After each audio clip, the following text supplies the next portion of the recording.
Friends, last week मेरे पास मेरा एक स्टूडेंट जो सीए फाइनल कर रहा है वो आया था, जिसने 4 बार सीए फाइनल की एग्ज़ाम दी, फिर भी अभी तक वो सीए फाइनल पास नहीं हुआ है। तो उसने मुझे पूछा कि सर अभी मैं आगे क्या करूँ। तो मैंने कहा कि फिर से एग्ज़ाम दो। तो वो बोला इतना पेशेंस मैं कहाँ से लाऊँ, 4 बार ऑलरेडी मैं दे चुका हूँ, 4 बार यानी 2 साल हो गए मैं सीए फाइनल अटेम्प्ट कर रहा हूँ।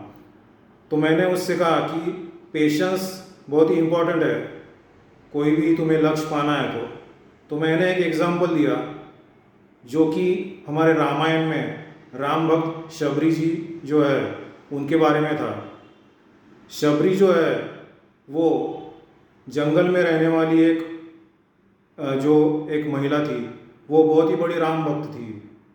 उसको जब वो बच्ची थी यानी 9 साल की बच्ची थी, तब उसको उसके गुरु या फिर कोई जो भी ज्ञानी मनुष्य है उन्होंने कहा था कि तुम्हारे घर में एक दिन श्री हरि विष्णु के अवतार श्री राम आने वाले हैं, तो उनका तुम स्वागत करोगी और उनको कुछ उपहार में फल दोगी और उनका आशीर्वाद पाओगी।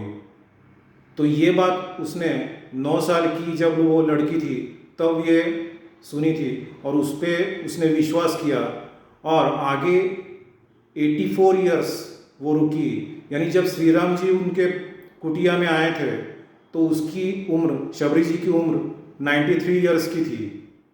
तो पेशेंस कितना उन्होंने रखा, यानी 9 साल से लेके 93 साल तक यानी 84 इयर्स वो रुकी और हर रोज़ वो श्री राम जी की राह देखती थी। अपने घर के आगे आंगन में वो फूल बिछाती थी क्योंकि श्री राम जी आएंगे, उनके स्वागत के लिए वो सब तैयारी रोज़ करती थी। तो ये जो पेशेंस है ये बहुत ही इम्पोर्टेंट है। और 93 ईयर की जब वो थी तब प्रभु उनके घर आए और उनको आशीर्वाद दिया और जो झूठे जो बेर है यानी जो फल उन्होंने दिए वो श्री राम जी ने खाए। तो ये जो भक्ति है शबरी जी की वो बहुत ही इम्पोर्टेंट है और उससे भी ज़्यादा पेशेंस, जो विश्वास और पेशेंस उन्होंने दिखाया वो इम्पोर्टेंट है। तो ये जो पेशेंस का उदाहरण है वो मैंने उनको दिया था मेरे स्टूडेंट को, और वो फिर से अभी सीए फाइनल की एग्ज़ाम दे रहा है और इस बार वो होके ही रहेगा।